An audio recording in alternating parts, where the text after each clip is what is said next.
They laughed when he took my BMW keys without asking. 3 days later, he was sobbing on the phone. But I was done being anyone's ATM. At 42, I thought I understood family loyalty. Then my brother-in-law called me a walking cash machine in front of everyone, took my car keys, and drove off laughing. 3 days later, he was sobbing on the phone, begging me to undo what I'd done. But some bridges, once burned, illuminate truths you never wanted to see. I never imagined I'd be sharing this story, but what happened last Tuesday night changed everything. You know those moments when something seemingly small finally shatters your entire worldview? This wasn't one of those gradual awakenings. This was the moment I watched my brother-in-law Marcus slide into the driver's seat of my brand new BMW, turn to my sister Rebecca, and announce with theatrical confidence, "See? I told you David would let me borrow it. He always does. He's not really a man anyway, just a walking cash machine." And everyone laughed. My mother Catherine, my sister, my cousins, all of them erupted like he delivered the punchline of the century. Let me paint you the full picture. I've always been what you might call the responsible one in our family. Not bragging, just stating what everyone knew. While Marcus jumped from one entrepreneurial fantasy to another, I steadily built my consulting practice. My sister Rebecca, despite her MBA from a prestigious university, chose to support his ambitious spirit instead of pursuing her own remarkable potential. Over the past 6 years, Marcus has borrowed my previous car and returned it with a mysterious scratch he swore wasn't there when he took it. He'd asked for 8 temporary loans totaling $73,000, never repaying a single cent. He'd used my mountain cabin for his business retreats, which were essentially elaborate parties that resulted in $168,000 worth of damage. He'd maxed out an emergency credit card I'd foolishly co-signed, convinced my mother to refinance her beloved home to invest in his latest venture, and somehow always managed to make me feel like the unreasonable one when I expressed concern. Each time it was the same manipulative symphony. "Come on, David, we're family," he'd say with that disarming smile. Or Rebecca's favorite refrain, "Don't be so rigid about money, you don't even have children. What else are you going to spend it on?" My mother would chime in with her gentle but cutting, "I didn't raise you to be selfish with your blessings." But last Tuesday was different. It was supposed to be a simple family dinner at my mother's house. I'd driven there in my new BMW, the first truly expensive thing I'd bought myself in years. I hadn't even mentioned it to anyone, hoping to avoid the inevitable request to just take it for a spin. I was in the kitchen, helping Mom arrange her famous apple pie, when I heard the distinctive sound of my car door opening. By the time I reached the front window, Marcus was already adjusting my seat, with Rebecca sliding into the passenger side. Both of them grinning like teenagers who'd just discovered their parents' hidden car keys. "Marcus, get out of my car," I said, stepping onto the front porch. "Relax, brother," he called back, not even looking at me. "Just taking it for a quick test drive. You know, I've been thinking about upgrading to one of these myself." That's when he delivered the cash machine comment, and they all laughed. I stood there, watching my brother-in-law sitting in my $127,000 car that he hadn't even asked to use, making jokes about my masculinity while my own family laughed along. Something deep inside me shifted, like a tectonic plate finding its new position. I smiled, nodded, walked back inside, grabbed my jacket, and called for a rideshare. As I waited by the curb, I heard my mother's voice drifting from the house. "David, where are you going?" "Don't be so sensitive about a little teasing." I didn't answer. Instead, I spent the next 4 hours making calls and sending emails. By midnight, I had reported my car as being used without authorization, contacted my bank about every loan and transaction involving Marcus, emailed my attorney about the cabin damages, changed all my passwords and security codes, and frozen the credit card I'd co-signed. This morning, I woke up to 62 missed calls and messages. Marcus was apparently stranded at a charging station because I'd remotely disabled his access to my vehicle's systems. Rebecca was disappointed in my childish behavior. Mom thought I was tearing our family apart over a harmless joke. But for the first time in years, I felt something I'd almost forgotten, the weight of self-respect returning to my shoulders. My phone is buzzing again as I reflect on this. It's Marcus's number. I think I'll let it ring because here's what they don't understand. I'm not angry. I'm not even hurt anymore. I'm simply done. And sometimes, being done is the most powerful position you can occupy in life.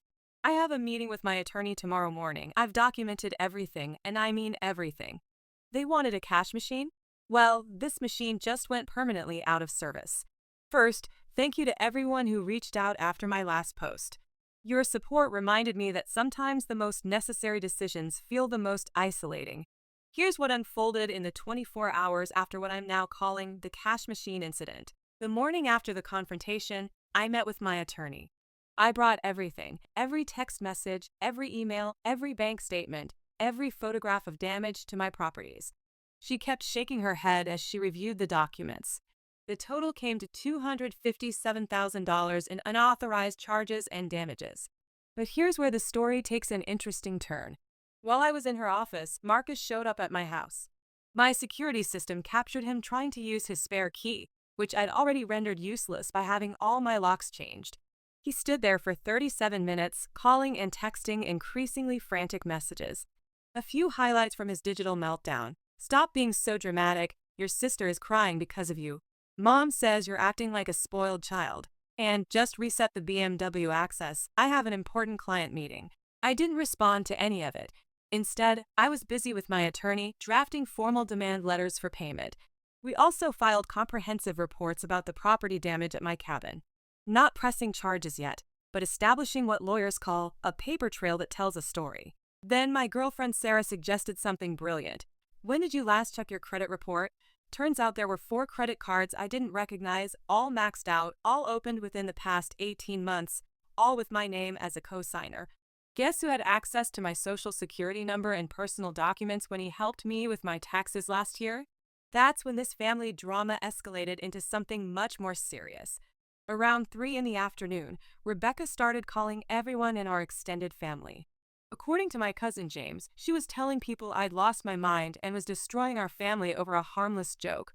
She conveniently omitted the part about the fraudulent credit cards or the $257,000 in damages. My mother Catherine showed up at my office around 4:30. She was crying, saying she didn't raise me to be cruel to family. I asked her about the $132,000 second mortgage she'd taken out on her house for Marcus's latest investment opportunity. She got quiet real fast. But he promised it would quadruple in value, she whispered. And you believed him again, I replied. She left without another word. By evening, our family group chat was on fire. Apparently, I'm heartless, cruel, jealous of Marcus's potential, having a midlife crisis, and need to man up and help family. Then Sarah discovered something else. Remember those business retreats at my cabin? Turns out Marcus had been listing it on vacation rental websites for 3 years, pocketing the rental income, using my property to run an unauthorized business without my knowledge or consent. That's when Marcus's tone changed. The messages went from angry to desperate. Look, we can work something out. Please don't dig into the cabin thing. I can explain everything. Just call me back. I didn't call back. Instead, I froze all joint accounts, canceled every subscription they had access to, changed all passwords, reported the fraudulent credit cards, had my attorney draft a complete accounting of all loans and damages, and filed reports about the unauthorized rental of my property. Then I received a text from Rebecca that made everything click into place. How could you do this to us? We're about to close on our dream house. The bank needs to verify our income and assets. Please don't ruin this for us. So that's what this was really about. They needed my financial information to look favorable for their loan application. The BMW incident, the cash machine comments, all of it was just frustration because I wasn't playing along with their carefully orchestrated plan. My attorney says what they were attempting to do would constitute mortgage fraud. She's drafting a letter to their loan officer with proof of their actual debts to me, just to ensure complete accuracy in their application, of course. An hour ago, Marcus left a voicemail. He was barely coherent, but I made out. You have no idea what you've done. No idea what's going to come out if you keep pushing this. Is that a threat or a confession? I guess we'll find out, because here's the thing about truth. When you stop trying to control it, it has a way of revealing itself. The security company just alerted me that someone's at my cabin. The cameras show Marcus's truck in my driveway. Well, it turns out Marcus's threat about what might come out wasn't just desperate posturing. The last 72 hours have been more revealing than I ever imagined possible. When I last posted, Marcus was at my cabin. The security cameras showed him removing boxes from the storage area at nearly midnight. I called the police for a trespassing report, but by the time they arrived, he'd vanished. What he left behind, though, was far more interesting than what he took. Hidden in the back of a storage cabinet were documents. Lots of them. bank statements, loan applications, and business proposals, all bearing my forged signature. But that wasn't even the most disturbing discovery. There were also documents belonging to 4 other families showing the same pattern: borrowed money, forged signatures, elaborate investment opportunities that never materialized. Marcus hadn't just been scamming me. He'd been running this sophisticated con game on multiple families he'd met through various social and business connections. I immediately turned everything over to my attorney, who's already contacted the other families involved. The next morning, Rebecca showed up at my office. Not to apologize, mind you. That would have been too mature. She was there to inform me that she'd posted a detailed account of my brother's vindictive behavior on social media, painting me as a jealous sociopath who was destroying her family out of spite. Her post went viral within our extended family circles, and cousins I hadn't spoken to in years started calling. But here's the fascinating thing about family secrets. Once you start airing them publicly, you can't control which ones surface. My mother's sister called me around noon. Is it true about the cabin rental situation? When I confirmed it, she said, then you should know he did the same thing with Uncle Robert's lake house last summer. One phone call led to another. The dominoes started falling with breathtaking speed. 3 other relatives had loaned him substantial amounts. He'd used my mother's house as collateral for a private loan without her full understanding. He'd been running unauthorized rentals on 2 other family properties. He'd borrowed and sold family heirlooms, promising to replace them with upgraded versions once his investments matured. Mid-afternoon, my mother Catherine finally called. Her voice was different, quiet, frightened. The bank called, she said, about the second mortgage. They say the paperwork might be incorrect. You mean forged? I said. Silence. Mom, I didn't know, she whispered. I really thought he said it was just a formality, that he'd pay it off before. She started crying. For the first time in years, I didn't feel the automatic urge to comfort her. Sarah stayed with me through all of this, and she was the one who noticed something peculiar about the timestamps on Marcus's rental listings. They didn't match his claimed business trip dates. A quick investigation revealed he'd been renting out my cabin while simultaneously claiming to be using it for legitimate business purposes, essentially double-dipping and pocketing both revenue streams. Around 8 in the evening, Rebecca called. She was hysterical. What did you do? The bank pulled our mortgage approval. They're saying something about a fraud investigation. This was our dream house, David. How could you? I didn't do anything, Rebecca. Your husband's actions created this situation. He was trying to build something for us, for our future. By stealing from our family? He said he would fix everything once his investments started paying off. Once what, Rebecca? Once his imaginary investments paid off? Once he'd scammed enough people? She hung up. Then came what I can only describe as the family intervention. They all showed up at my house: Mom, Rebecca, 2 uncles, and an aunt. They wanted to talk this through as a family and keep it within the family. I let them in, sat them down in my living room, and played the security camera footage of Marcus stealing from my cabin. I showed them the forged documents, the rental listings, the loan applications, the evidence of other families he'd systematically scammed. One by one, they grew quieter, paler, until finally my mother stood up. I need to call my bank, she said, then left without another word. The others followed, leaving only Rebecca. She sat there, staring at the documents spread across my coffee table. There has to be an explanation, she kept repeating. He wouldn't do this. He wouldn't. That's when her phone rang. Marcus's face appeared on the screen. She answered on speaker, either forgetting or not caring that I could hear every word. Babe, don't go home, he said, his voice urgent and panicked. There. The other families, all of them at our house, with the police. Rebecca looked at me, really looked at me, for the first time in years. Then she got up and walked out without a word. My phone is ringing now. Unknown number. The last text from Marcus just came through. I can explain everything. Just give me one chance, please. They're going to take everything. I'm letting it ring. Some explanations come too late to matter. It's finished. All of it. And truth really is stranger than any fiction you could imagine. Remember that unknown number calling me? It wasn't Marcus. It was another victim's son. Let's call him Michael. Turns out Marcus had systematically scammed his elderly parents out of their entire retirement savings, $347,000. Their complete nest egg vanished into Marcus's guaranteed investment opportunity. Michael had been conducting his own investigation. He discovered 7 more families, all following the same devastating pattern. The same promises, the same forged documents, the same heartbreaking results.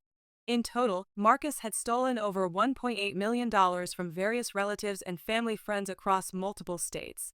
But here's the revelation that shattered everything we thought we knew. Marcus wasn't losing this money in failed investments. He was living a complete double life. He had another house, another wife, 3 children Rebecca had never met. Nobody in our family knew. He'd been maintaining 2 entirely separate existences for years, funding both with money systematically stolen from our families. When I received this information, I ensured every single piece of evidence reached the appropriate authorities. Every document, every forged signature, every fake business proposal, every recorded conversation. The truth came out on Thursday morning. By Thursday afternoon, Marcus's entire house of cards collapsed, and both of his lives came crashing down simultaneously. His other wife showed up at his and Rebecca's house. That's how my sister finally discovered the truth, not from him, not from me, but from another woman screaming on her front lawn about stolen college funds and emptied bank accounts, demanding to know who Rebecca was and why she was living in their house. My mother, Catherine, tried one last time to orchestrate a family resolution. She called a meeting at her house, and everyone came. The victims, their families, both wives, even some of Marcus's former business associates. Marcus showed up too, still carrying himself with that familiar confidence, still believing he could charm his way out of this situation. "I can explain everything," he started, flashing that practiced smile. "This is all just a massive misunderstanding." I stood up, connected my laptop to the television, and played a video. Security camera footage from my cabin showing him giving tours to potential investors, claiming the property was his. Footage of him pocketing cash payments. Footage of him admitting to another victim that this was all a long-term game and that he'd been playing it for years. The confident smile finally disappeared from his face. By Monday, 9 families had pressed charges. The bank had opened a comprehensive fraud investigation. His real estate license was suspended pending investigation. Both houses were being seized as assets. Both wives had filed for divorce. His business accounts were frozen, and every financial institution he'd ever dealt with was cooperating with investigators. Rebecca finally broke her silence. She sent me a text. "I didn't know. I swear I didn't know. But I should have seen it. I should have questioned why we could afford so much on his inconsistent income. I'm sorry. Too little, too late. Some apologies can't bridge the canyon that betrayal creates. My mother lost her house, the one where I grew up, where she'd raised us, where she'd planned to spend her retirement. The bank foreclosed due to the fraudulent second mortgage. She's moving in with my aunt next week. I should have listened to you," she said when I helped her pack her memories into boxes. I was so focused on defending him that I couldn't see what he really was. I didn't respond. Some realizations arrived too late to heal the wounds they might have prevented. The final revelation came from those boxes Marcus had removed from my cabin. They contained evidence of an even more extensive scheme he was preparing, more fake documents, more forged signatures, a whole new network of potential victims ready to be exploited. I made sure every investigator received copies. Yesterday, Marcus was arrested. Not for the family scams, those investigations are still ongoing. He was arrested for attempting to flee the country with stolen funds.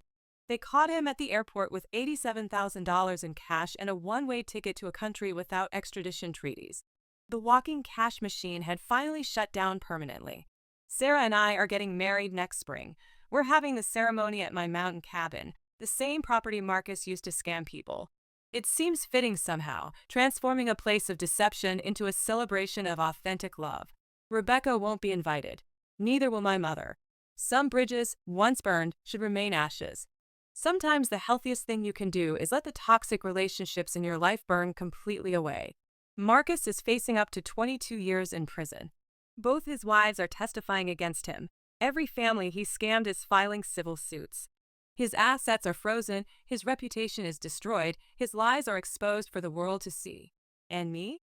I'm done being anyone's ATM. The bank is permanently closed, and I've never felt more free in my life. Sometimes the most painful lessons teach us the most valuable truths. That boundaries aren't walls, they're bridges to self-respect. That saying no to the wrong people means saying yes to your own dignity. That sometimes the greatest act of love is refusing to enable someone's destruction of themselves and others. At 42, I finally understand what my grandfather meant when he said, "David, there's a difference between being generous and being a fool." Generosity comes from strength. Foolishness comes from fear. I'm no longer afraid of disappointing people who never respected me anyway. The walking ATM is out of service forever. And that, my friends, is the most liberating transaction I've ever made.